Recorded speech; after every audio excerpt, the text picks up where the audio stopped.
తగిలింది. ఇజ్రాయెల్ దాడుల్లో మరో టాప్ లీడర్ హతమయ్యారు. IRGC spokesperson Ali Mohammad Naini మృతి చెందడం జరిగింది. ఇజ్రాయెల్కు సర్ప్రైజ్ ఇవ్వబోతున్నామంటూ వార్నింగ్ ఇచ్చాడు. ఈ నేపథ్యంలో ఆ వార్నింగ్ ఇచ్చిన కొద్ది గంటల్లోనే నైనీని మట్టుబెట్టింది Israel. Iran soft war strategist నైనీని మీడియాను, దాంతోపాటు ఇరాన్ ప్రాపగాండాను ఆయుధంగా వాడటంలో నైనీ దిట్ట. శత్రువుల మనోధైర్యాన్ని దెబ్బతీయడం, ఇరాన్ ప్రజల్లో విప్లవాత్మక భావజలాన్ని నింపడం నైనీ బాధ్యత. ఐఆర్జీసీలో పబ్లిక్ రిలేషన్స్ హెడ్గా పనిచేశాడు Naini.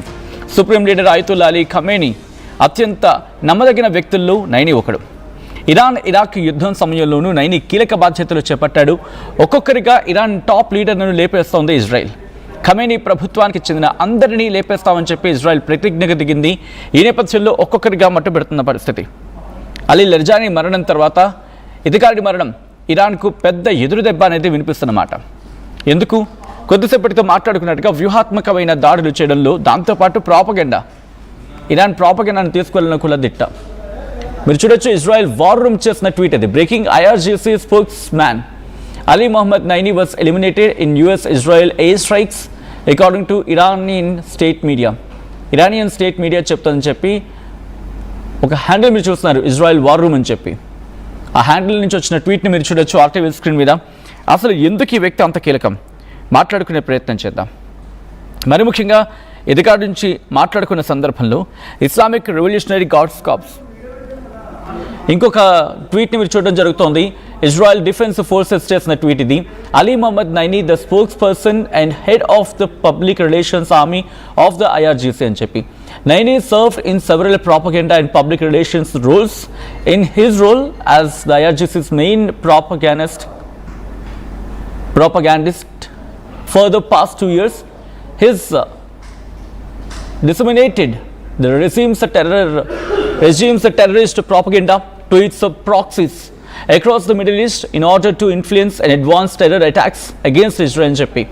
Ali Mohammad Naini, Iranian Revolutionary Guards Corps spokesperson అంటూ చెప్పుకొస్తూనే ఎలిమినేటెడ్ అంటూ చెప్పుకొచ్చింది. అసలు ఎందుకు ఈ వ్యక్తి ఎంత కీలకం అనేది మాట్లాడుకునే ప్రయత్నం చేద్దాం. ఐఆర్జీసీ గొంతుక ఒక విధంగా చెప్పాలంటే, ఐఆర్జీసీ ఏదైనా చెప్పాలనుకుంటే ఇతగాడి చేత చెప్పిస్తుంది. అలీ మహమ్మద్ నైని ఇరాన్ సైనిక అలాగే రాజకీయ వర్గాల్లో అత్యంత కీలకమైన వ్యక్తి. కేవలం ఒక అధికార ప్రతినిధి కాదు, ఇన్ఫ్యాక్ట్ అధికార ప్రతినిధి మాత్రమే కాకుండా ఇరాన్ సాఫ్ట్ వార్ లేదా దీన్ని ప్రచార యుద్ధ తంత్రం అని కూడా పిలుస్తుంటారు, దాంట్లో నిష్ణాతుడిగా గుర్తింపు ఉంది. 2024 జూలైలో ఆయన ఐఆర్జీసీ అధికార ప్రతినిధిగా బాధ్యతలు కూడా చేపట్టారు. సోషల్ సైన్సెస్లో ప్రొఫెసర్గా పనిచేశాడు ఆయన. ఇరాన్లోని ప్రతిష్టాత్మక ఇమామ్ హుసైనీ యూనివర్సిటీలో ఫ్యాకల్టీ మెంబర్గా కూడా ఆయన కొనసాగారు. దాదాపు 40 ఏళ్ల పాటు ఐఆర్జీసీలో చాలా హోదాలో పనిచేశారు. ఇరాన్ ఇరాక్ యుద్ధంలో పాల్గొని గాయపడిన అనుభవం కూడా ఆయనకుంది. సాఫ్ట్ వార్ నిపుణుడిగా గుర్తింపు అంటే he is expert in psychological warfare అని మాట్లాడుకుంటుంటారు. నైని కేవలం సైనికుడిగా మాత్రం చూడలేం, ఆయన ఒక గొప్ప వ్యూహకర్త అంటుంది Iran. Principles of soft war and propaganda and psychological operations లాంటి పుస్తకాలను ఆయన రచించాడనేది వినిపించమాట. ఐఆర్జీసీ ప్రచార సిద్ధాంతాలకు పునాదులుగా నిలిచిన పుస్తకాలు 2 అంటూ కూడా ఇరాన్ మీడియా చెబుతుంది. అండ్ అలాగే జావన్ వార్తాపత్రిక బోర్డు చైర్మన్గా, ఫాల్స్, తస్నీమ్ న్యూస్ ఏజెన్సీల పాలసీ కౌన్సిల్లో సభ్యుడిగా పనిచేశాడు. ప్రజల ఆలోచనలు ఎలా ప్రభావితం చేయాలో ఆయనకు పూర్తిగా అవగాహన ఉంది. దీంతోపాటు ఇప్పుడు కరెంట్ ఈవెంట్స్ గురించి మాట్లాడుకున్న సందర్భంలో ఇప్పటికే ఇరాన్ ఇజ్రాయెల్ యుద్ధంలో ఆ పీక్స్కి చేరుకుంటూ ఉంటే ఈ దాడుల్లో అలీ మొహమ్మద్ నైని మరణించాలని చెప్పి ఇరాన్ అధికారిక వర్గాలు ధృవీకరించాయనేది ఇజ్రాయెల్ చెబుతున్నమాట. మరణించడానికి కొన్ని గంటల ముందు కూడా ఆయన అత్యంత ధీమాగా మాట్లాడారు. మా మిజైల్స్ చాలా గట్టిగా పనిచేస్తున్నాయి, యుద్ధంలోనూ మిజైల్స్ ఆ ప్రొడక్షన్ ఆగదు అంటూ కూడా ఆయన సవాల్ విసిరాడు. అయితే ఈ వారం ఇరాన్ కోల్పోయిన 4 ముఖ్య నేతల్లో అలీ లర్జానీ ఒకరు, గులాం రెజా సులేమానీ ఇంకొకరు, ఇస్మాయిల్ ఖాతిబ్ ఒకరు, నైని ఇంకొక ఆయన. ఈయన కూడా మొత్తం వీళ్ళందరూ కూడా మొత్తం 4-5 కీలకమైన వ్యక్తులు. ఇది ఇరాన్కి సంబంధించి కోలుకోలేని దెబ్బ. బట్ ఇక్కడ ఇంటర్నేషనల్ శాంక్షన్స్ గురించి మాట్లాడుకుంటున్నారు. ఇరాన్ సైనిక చర్యలు అలాగే అక్టోబర్ 2024 నుంచి ఇజ్రాయెల్పై జరిగిన దాడుల నేపథ్యంలో యూకే కూడా ఆంక్షలు విధించింది ఇతగాడి మీద. దీంతో అంతర్జాతీయంగా నైనీని ఇరాన్ ప్రభుత్వ ప్రధాన ప్రచారకర్తగా గుర్తించిన పరిస్థితి.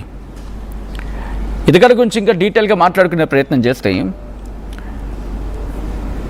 1957లో ఇరాన్లోని కషాన్ అక్కడ పుట్టాడు ఆయన. ఆ తర్వాత రాజకీయంగా సామాజికంగా మార్పులు జరుగుతున్న టైంలో ఎగ్జాక్ట్లీ 1979 అది. అప్పుడు ఇరాన్లో ఒక రెవల్యూషన్ అనేది మొదలైంది. ఇరాన్ రెవల్యూషన్ మొదలైన తర్వాత ఇరాన్లో కొత్త ఇస్లామిక్ పాలన కూడా ఏర్పడింది. ఈ విప్లవం తర్వాత ఏర్పడిన సైనిక సంస్థల్లో ఒకటి IRGC. ఈ నేపథ్యంలోనే నైని తన కెరీర్ని కూడా ప్రారంభించారు. అలీ మొహమ్మద్ నైని 1978లో ఆయన సైనిక సేవలోకి రావడం జరిగింది, అంటే సైన్యంలో చేరడం జరిగింది. ఆ తర్వాత IRGCలో చేరారు. ఆ తర్వాత ఉన్నత స్థాయికి చేరుకున్నారు. ఇరాక్ యుద్ధంలో ఆయన పాత్ర గురించి మాట్లాడుకుంటుంటారు. ఈ యుద్ధం ఆయనకు సైనిక వ్యూహాలు నేర్పించింది, యుద్ధ నైపుణ్యాలను నేర్పించింది, నాయకత్వ పటిమన అంటే ఏంటో, తనలో ఉన్న నాయకత్వాన్ని ఎలా ముందుకు తీసుకువెళ్లాలో అవన్నీ కూడా అభివృద్ధి చేసుకునే విధంగా అవకాశం ఇచ్చింది. కాలక్రమేణా ఆయన బ్రిగేడియర్ జనరల్ హోదాకి ఎదిగారు. IRGCలో కీలక బాధ్యతలు చేపట్టారు. దాంతోపాటు ఆయన సైనిక రంగంతో పాటు ఒక విద్యావేత్త కూడా. కొద్దిసేపటి క్రితం మాట్లాడుకున్నట్టుగా ఆయన సోషల్ సైన్సెస్ ప్రొఫెసర్గా పనిచేశారు. ఇరాన్లో సాఫ్ట్వేర్ లేదా సైకలాజికల్ వార్ఫేర్పై దృష్టి సారించారు. అంటే ఆయుధాలతో కాకుండా సమాచారం కావచ్చు, ప్రచారం కావచ్చు, మీడియా కావచ్చు,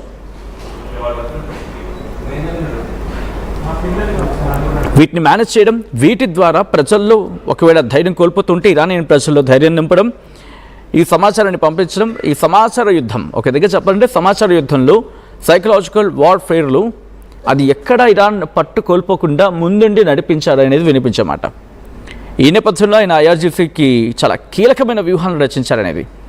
2024లో అలీ మొహమ్మద్ నైని IRGC అధికార ప్రతినిధిగా నియమించుకోవడం జరిగింది. ఇరాన్ ప్రభుత్వంతో పాటు సైనిక విధానాలపై కూడా అధికారిక ప్రకటనలు ఇవ్వడం ఆయన బాధ్యత.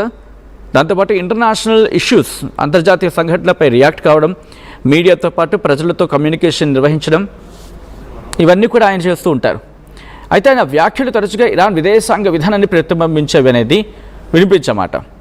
Course Iran foreign minister Abbas Araghchi ఉన్నప్పటికీ కూడా ఈయన మాట్లాడే మాటలు అక్కడ ఇరాన్ సోల్ని, అంటే యుద్ధం కావచ్చు లేకపోతే వాళ్ళ విదేశీ విధానం కావచ్చు, వాటిని ప్రతిబింబించేవి.